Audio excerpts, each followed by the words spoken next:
Selamat siang pemirsa, hari ini kita akan menyoroti perubahan yang signifikan di Pasar Singaparna, salah satu pusat perbelanjaan tradisional di Tasikmalaya. Dulu, pasar ini primadona bagi warga untuk memenuhi kebutuhan sandang pangan, namun seiring dengan perkembangan teknologi, maraknya belanja online, pasar tradisional ini menghadapi tantangan yang cukup berat. Lantas, bagaimana nasib para pedagang di Pasar Singaparna saat ini? Apakah mereka mampu bertahan di tengah gempuran toko online? Dan strategi apa yang mereka lakukan untuk tetap menarik pelanggan? Untuk menjawab pertanyaan-pertanyaan tersebut, kita akan langsung terhubung dengan reporter kami di lapangan yang sedang berada di Pasar Singaparna. Tetap bersama kami untuk menyaksikan laporan lengkap dari Pasar Singaparna.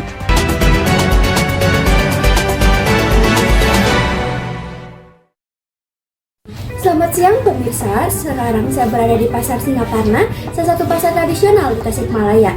Nah, suasana pasar hari ini cukup ramai, namun jika kita perhatikan lebih seksama, ada beberapa perubahan yang terjadi.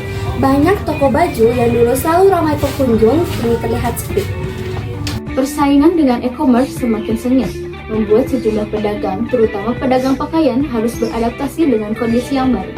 Banyak faktor yang mempengaruhi perubahan ini, mulai dari kemudahan berbelanja online, beragam pilihan produk, hingga harga yang lebih kompetitif.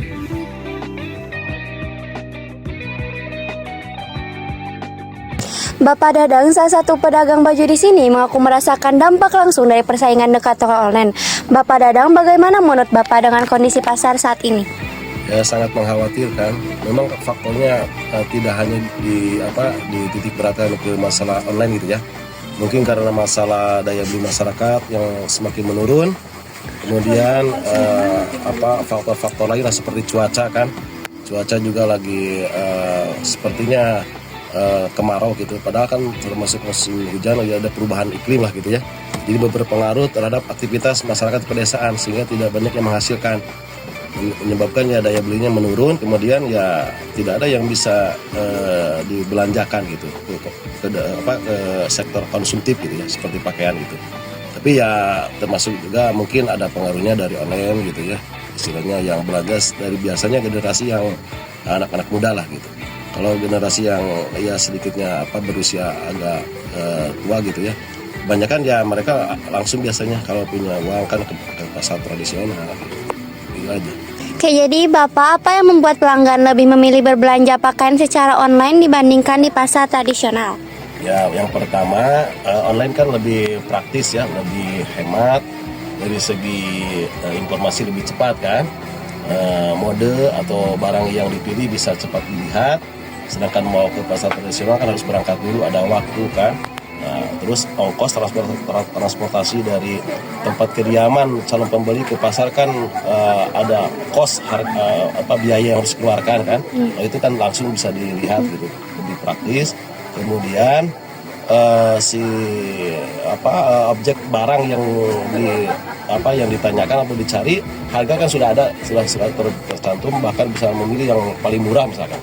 Tapi kelemahannya ya mungkin karena tidak bisa diraba atau bisa dilihat langsung gitu ya, kemudian tidak bisa dicoba, ya itu menjadi titik kelemahan dari online.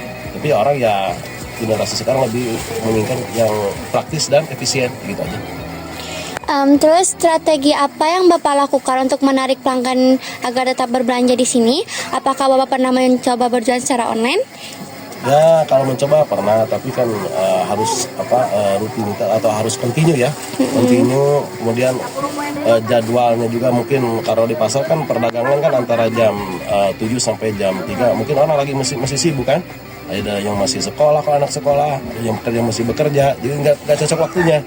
Sedangkan kalau dengan menggunakan teknologi online ini kan cocoknya orang sudah selesai dari aktivitas, dari rutinitas, jadi sekitar antara jam 5 atau jam 7 malam sampai jam 9 atau 10 malam. Itu mungkin berbeda waktu akhirnya, jadi nggak cocok itu mungkin. Ya. Menurut Bapak, apa saja kelebihan dan kekurangan berbelanja pakaian di pasar tradisional? Nah, kalau dibandingkan dengan toko online?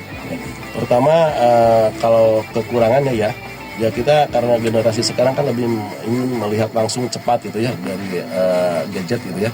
Sementara ini kan harus ada waktu untuk diluangkan atau dikeluarkan untuk melihat, kemudian ya mencari-cari kan, jadi ada waktu yang terbuang.